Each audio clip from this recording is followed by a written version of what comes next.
Në 24 qershor, Edi Rama kishte në dorë një ankesë konkrete nga një punonjëse me përvojë administratës që ai sot drejton për një rast korruptiv që bëje fjalë për ministrin Erion Veliaj. Kërkesa e zotës Gjonaj, Luiza Gjonaj, është prej 7 faqesh e detajuar e specifikuar.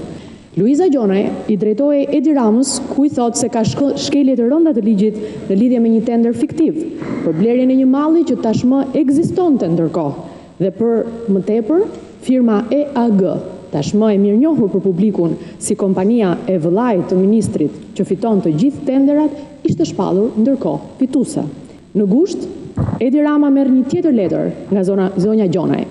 Ajo i shkruan kryeministrit se pas denoncimit që ka bërë, po merr kërcënime dhe presion nga njerëzit e Erion Veliajt. Çfarë bëri Rama me ankesën e dytë? Asgjë.